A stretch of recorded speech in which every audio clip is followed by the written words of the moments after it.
La Genèse, chapitre 3.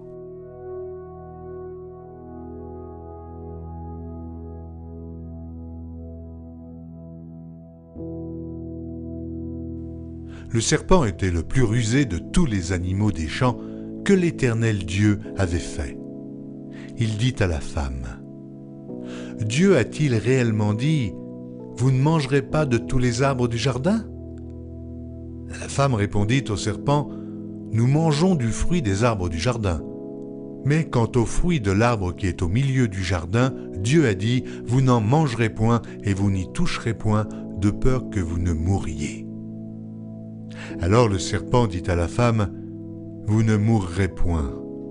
Mais Dieu sait que le jour où vous en mangerez, vos yeux s'ouvriront, et que vous serez comme des dieux, connaissant le bien et le mal. » La femme vit que l'arbre était bon à manger et agréable à la vue, et qu'il était précieux pour ouvrir l'intelligence.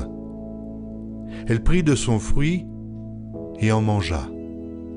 Elle en donna aussi à son mari, qui était auprès d'elle, et il en mangea. Les yeux de l'un et de l'autre s'ouvrirent, ils connurent qu'ils étaient nus, et ayant cousu des feuilles de figuier, ils s'en firent des ceintures. Alors ils entendirent la voix de l'Éternel Dieu qui parcourait le jardin vers le soir, et l'homme et sa femme se cachèrent, loin de la face de l'Éternel Dieu, au milieu des arbres du jardin.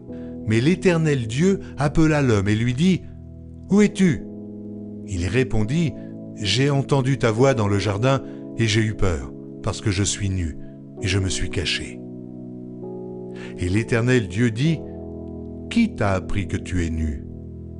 Est-ce que tu as mangé de l'arbre dont je t'avais défendu de manger ?» L'homme répondit, « La femme que tu as mise auprès de moi m'a donné de l'arbre et j'en ai mangé. » Et l'Éternel Dieu dit à la femme, « Pourquoi tu fais cela ?» La femme répondit, « Le serpent m'a séduite et j'en ai mangé. » L'Éternel Dieu dit au serpent, « Puisque tu as fait cela, tu seras maudit entre tout le bétail et entre tous les animaux des champs. Tu marcheras sur ton ventre et tu mangeras de la poussière tous les jours de ta vie. Je mettrai inimitié entre toi et la femme, entre ta postérité et sa postérité. Celle-ci t'écrasera la tête et tu lui blesseras le talon. Il dit à la femme, « J'augmenterai la souffrance de tes grossesses. Tu enfanteras avec douleur, et tes désirs se porteront vers ton mari, mais il dominera sur toi. » Il dit à l'homme, « Puisque tu as écouté la voix de ta femme, et que tu as mangé de l'arbre au sujet duquel je t'avais donné cet ordre, tu n'en mangeras point, le sol sera maudit à cause de toi. C'est à force de peine que tu en tireras ta nourriture tous les jours de ta vie. Il te produira des épines et des ronces, et tu mangeras de l'herbe des champs.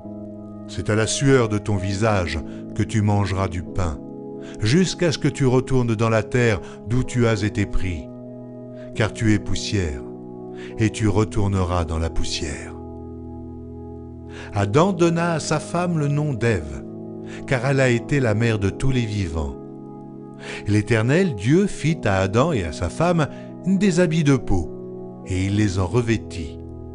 L'Éternel Dieu dit, « Voici, l'homme est devenu comme l'un de nous, pour la connaissance du bien et du mal.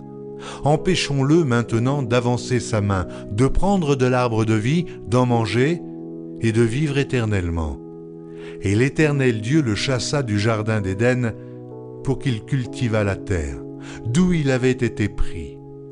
C'est ainsi qu'il chassa Adam, et il mit à l'orient du jardin d'Éden les chérubins qui agitent une épée flamboyante pour garder le chemin de l'arbre de vie.